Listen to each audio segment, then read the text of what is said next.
It's time for the podcast, which is all about the world of marketing on television through TV shopping networks and infomercials. Are we on the air? I'm your host, Sean Wilsey, and for over 29 years, I've hosted shows on cable shopping networks, generating billions of dollars in sales.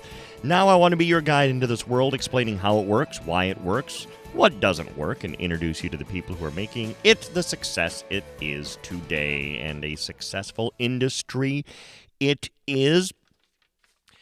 Do you realize QVC, and when I say QVC, I mean the whole thing, they're right behind Amazon, number one, and Walmart, number two in e-commerce. I mean, it's just, it's huge, the industry. It continues to explode.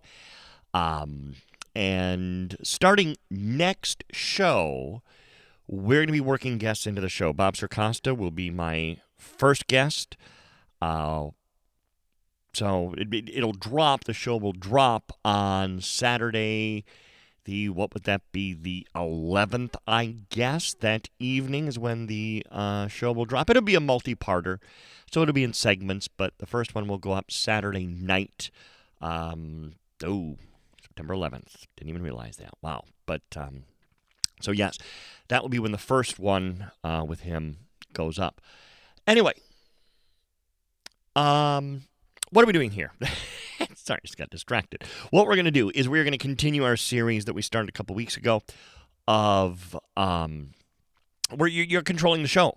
And I'm answering the questions that you've asked. I posted on my Facebook. Again, I don't do a great deal on Facebook, but you can interact with me there, facebook.com/SWILSIE, and I posted for questions that you would want to ask someone that works in the TV shopping industry. What are your curiosities? What do you want to know about? And so I'm going to answer some of those, and this we should be able to get through most of the questions that I've been wanting. And I had a couple very identical questions, and of course, now, where did it go? There we go. Okay, from Mark. Do you collect watches, and what are your favorite brands? Absolutely, Mark, I do.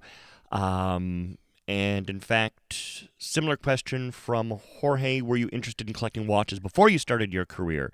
And have you passed your love of watches on to another family member? I told you originally in the first two episodes that we were going to do watch segments on this podcast, and I did one for the first two, and I've forgotten all about it.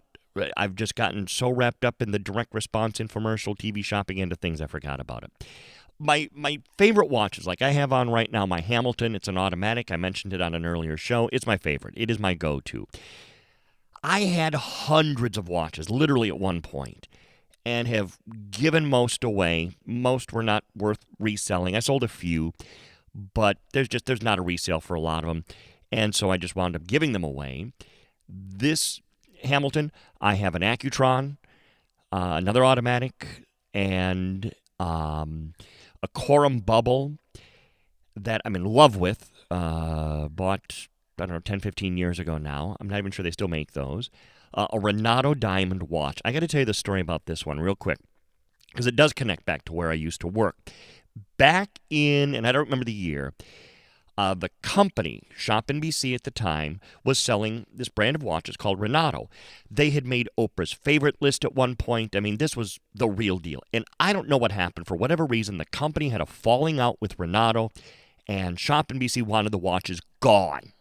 Like, get them out of our inventory, get them off the website, everything. So they took this Diamond Renato, the Wildebeest. Some of you might remember that one. And they slashed the prices just so they could go. Now, this tied in with they were having a special for the employees, 30% off. They never did 30% off for the employees. There was a discount. I don't remember what it was. It wasn't much. So I got this Diamond Renato Wildebeest with 30% off.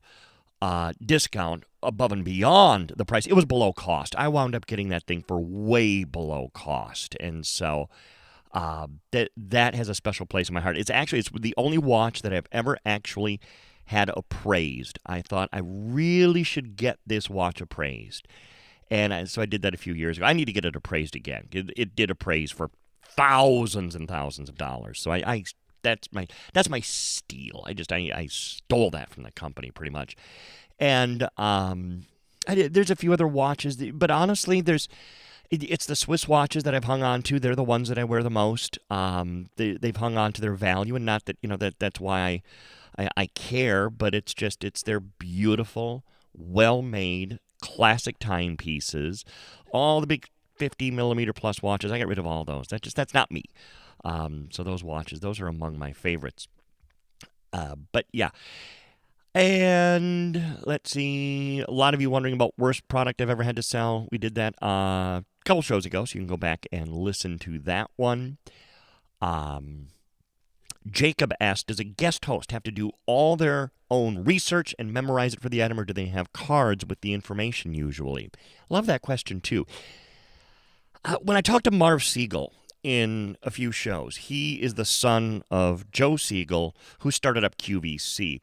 That's a topic we're going to go into because he was responsible for training the guests at...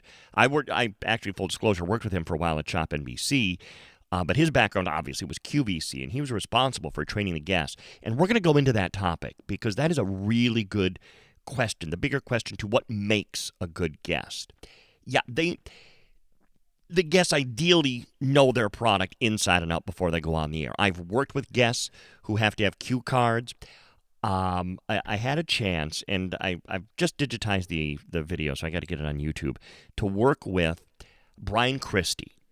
Brian Christie was an anchor at CNN. This was back when CNN was pretty much all newscast. It was just, good evening, here's what's happening all day long.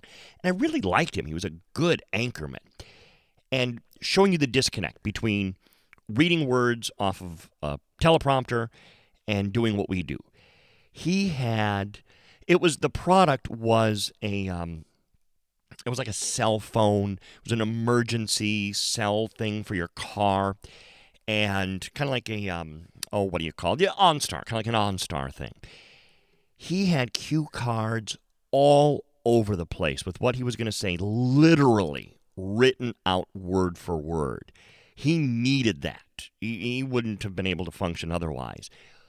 So that's one extreme of a guest. However, this said, again, showing consummate professional, at one point, we had a prearranged testimonial call that we were going to take. He, if I remember correctly, did not have an earpiece in. We called an IFB. And so we went to the call. So I was hearing it in my earpiece, but it was supposed to come through a speaker in the studio. The sound wasn't coming through. And you never would have known that he wasn't listening to this testimonial caller. He was able to stand there and nod, and the camera was on both of us, so I couldn't even really cue anyone that, hey, we can't hear this. So just to make for good TV, I stood there because I was hearing it, and I continued to listen, so I interacted with the caller. But no, he was a consummate professional and just needed everything written out for him. But ideally, no, the guest will not need notes. And a couple just fun questions. Has a product ever failed on air? And how do you get around that issue and still the product or item? Failed might be the key word here. I don't know of a time when a product has failed on air. I do know of times where we've broken things on air. There's a classic blooper. It's on my YouTube channel of Karen Connolly and I back in 93, 94, somewhere in there. And a bracelet broke on air, and we just acknowledged that, okay, well, that didn't go as planned. And I believe that if you are on live television and something like that happens, you just have to laugh it off and acknowledge it. Now, I know there's other people that say, oh, yeah, cut away, get off the product, get off the host. Odds are good the viewer saw it. I don't care how quickly the director cuts away. Odds are good that got caught on camera. So I'm just going to have fun with it. I will never forget many years ago, Chuck Woolery, who most of you remember from Love Connection. He did Scrabble, Wheel of Fortune. I got a chance to meet him some years ago. Great guy. And he pointed out how part of his success, he thought, was he's self-deprecating. And if you ever watch the reruns of his shows, and I think there's some on YouTube, if something goes wrong, he's very self-deprecating. And I think that was part of his appeal. And so I guess that's always in the back of my head. It's like, you know what? Yeah, if I screw up something, just acknowledge it, laugh it off, have fun. Just point it out. It's going to happen. It's going to happen. Some other good questions from Michael. As technology changes, manufactured gemstones and smartwatches seem to come to the forefront. Do you think the video shopping industry played a role in keeping classics relevant? Gosh, I hope so. I really do. I really hope so. I like to think the answer is yes, but again, I have no way of saying for certain. The watch industry is thriving. It's not hurting, and I've every year I'll have someone say to me, "Oh, my cell phone tells the time. I don't need a watch." Yeah, okay. Heard that. You're not necessarily the customer then for this, but there is still that man and that woman who want a nice timepiece on their wrist. And if television, and especially, again, there's no denying Shop HQ with their Invicta shows, they definitely have kept that brand alive and thriving, thank you very much, through all of their shows. I like to think I played a part of that, helping to launch the brand some 20-some years ago. Fun story about that, by the way. My Pro Diver, which I still do have, my original Invicta Pro Diver, I never even bought from the network. I bought from Danny Blair the Watch Commander in 95, 96, I think. The Invicta had never shown up on Shop NBC at the time. I was watching him on a network whose name I don't even remember, and that's how I was introduced to that brand. It just so happened then that we put it on the map then some 20 years ago. But anyway, I think there definitely is a place for this. And the manufactured gemstones, if you're talking about created gemstones, that's all retail does anymore. All retail does is created ruby, emerald, sapphire. Most of what you see in a jewelry store these days, at least the big chains, has been lab grown. Now, they should be fully disclosing that. Are they? I have seen some that are a little weak about fully disclosing, hey, this is grown in a lab. But most of what you see retail is. And on TV shopping networks, what we're showing is predominantly real. Actually, when I was at Value Vision, so that's how long ago this was, we dabbled in, and I can't think of it now, it was a created emerald, popular created emerald back then. Yeah, sales weren't that great. I think people are so accustomed, at least the television viewer, television shopper is so accustomed to real gemstones that's what they want. And so, if I'm going to show something that's from a lab, might as well be CZ. Color a CZ red if you want perfect ruby. It'll save you a hell of a lot of money doing it that way. So, but I do think that the video shopping industry, yes, has definitely had a part of that. Right after that, Sonia asked, I hope I'm saying your name right, by the way, Sanya maybe, Sanya, what gemstones have been depleted since you have been selling jewelry? That is a tough one to just kind of roll off the top of my head here. I had to think about this. Rhodolite garnet is done being mined, and I'll talk more about that in just 2 seconds. Catalina iolite is done being mined. Indian black star diopside is done being mined. There are a lot of locations for varieties of stones that are done being mined. It's not an enormous list of stones that you can't get anymore or are not being mined. I think grandidiorite, they're done mining. Thai black spinel is in the last stages, but again, you can find black spinel in other places. So it's a tough question to answer because if you're thinking like, you can't get ruby anymore. Well, yes, you can. You can get ruby in a lot of locations. Might not have been my best example ever. Tanzanite can be mined for a while. I'm not losing any sleep over that one. The quality's not what it used to be, but you're still going to be getting tanzanite for a while. We're turning this into a gemstone chat. I should actually do a show on this since I know a little bit about the subject. But as far as completely depleted, those are the ones that come to mind. I am not sure that in Russia they're still doing, I'm sorry, not Russia, China, they're still doing peridot. They had the Abe peridot mines going for a while. Alexandrite is still coming out of Russia, so that I can't say for sure. But a lot, so there are stones that have been depleted, and I'm sure as soon as I'm done recording this, I'll probably think of 50 others. But those are the ones that come to mind. I have to jump down to a question since we're on the subject there. From Debbie, what gemstone trip were you the most excited about that lived up to your expectations, and which one didn't live up to the hype? Gosh, I love that. For those that don't know, one of the perks of the company I work for, Shop LC, which, by the way, I need to get this disclaimer out there because I've had people wonder.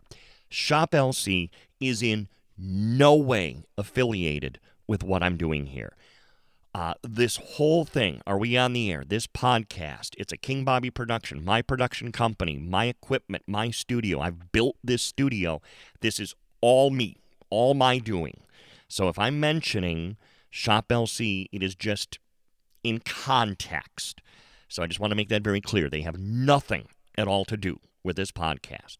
I mentioned Shop HQ. They have nothing. No one does. This is all mine. I own this whole thing. Anyway, but working for this company, they do allow the hosts chances to travel and visit gemstone mines, and I've been very fortunate. I just rolled my eyes as I said fortunate, to visit gemstone mines in India. And it would be so nice if gemstone mines were like McDonald's. It's exit 270 off IH35 and make a right. They're in very remote locations. And every time I've gone, it has been, you're up at 5 a.m., you're either going to an airport, getting on a plane, or you're right into a car and you're driving. Every day for a week. And I honestly love the adventure. And the people I've met, the friends I've made in India because our parent company is based out of Jaipur, India. The friends I've made there are friends I still have to this day, and I will have forever. But as far as the gemstone mine, so they tell me, okay, Sean, you're going to go visit the rhodolite garnet mine. It's in the state of Odisha in India, remote location, and boy, was it remote. And you're going to be going into the mine. Now, I am a very claustrophobic person. Very. I had to take an Amtrak train once, and I had the upper berth in one of the trains. I could not. I can't do this. It's because it's so claustrophobic. Anyway, I thought, okay, these guys signed my paycheck. They want me to go into a mine because I'm picturing going into a mine shaft miles into the earth because that's all I've ever seen. And usually the little carriage that takes you down fits a couple people. And if that's what they want me to do, I'll find a way. I'll close my eyes. I'll do something. I don't know. I'll do it because that's what I'm paid to do. We get to the mine. Picture like not softball, soccer fields. Better example. You know how you have soccer fields that just go on forever? And kids are playing soccer all on a Saturday morning. Picture that kind of space, that kind of land, flat land. In one corner of all of that land, there's a hole in the ground about waist deep. A hole big enough for maybe 6 people to fit in it. That was the mine they wanted me to go in. So basically they said, yeah, can you jump down into that hole? You'll be not even waist, knee deep. Okay, yeah. It was totally not what I expected. So that I didn't mind at all. Other end of the spectrum, though, the Catalina Iolite mine. So again, that was to get to the rhodolite mine, I don't know, 2-3 hour drive, whatever it was, from this very remote area where we were staying. And I mean remote. It's like nobody of my complexion has ever been in this area. And that's a whole other story, but maybe for another time. So then the next day, again, wake up time, 5 a.m., because we have a 6-hour drive, one way, to visit the Catalina Iolite mine.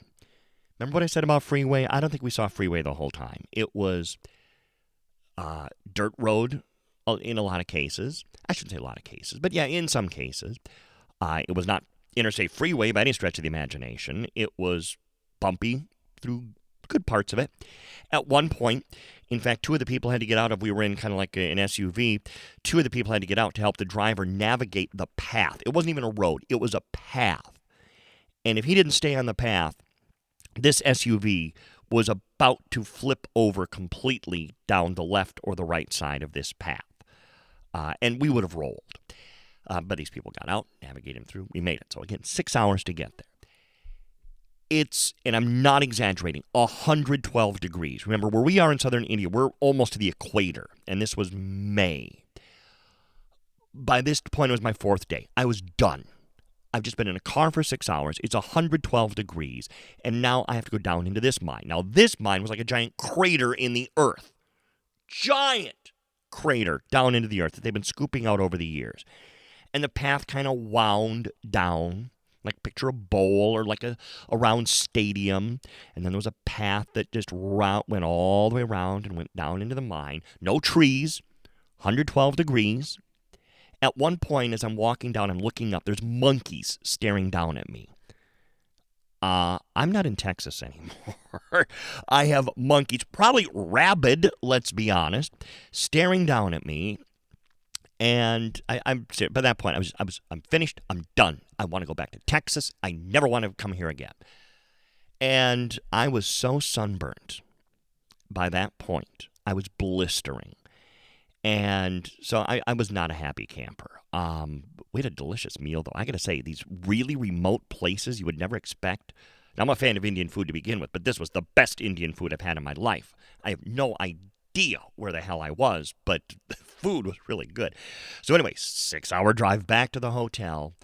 And I will say this. I don't think I ever slept harder in my life after that. Oh, my gosh. And we were supposed to do one more mine trip the next day. And I said, look, I'm done. I'm blistering. I'm sunburnt. This is our last day. Can we just sleep in and get to the airport and start my 48 hours of travel? Oh, yes. How many flights? 1, 2, 3, 4 flights to get home. So visiting Gemstone Mine, once in a lifetime opportunity. Yes. And I'd do it again. I really would. I'd do it again. It was fun. You know, in hindsight, I have stories to tell like this that nobody else ever has. So, wow, I would do it again. Debbie said, what guided you to choose your career direction? If you weren't pursuing your current career path, what career could you imagine yourself doing? Again, interesting because, and we're going to talk about this with Bob, about the radio background that a lot of people have, because he started in radio. That's how this whole industry started.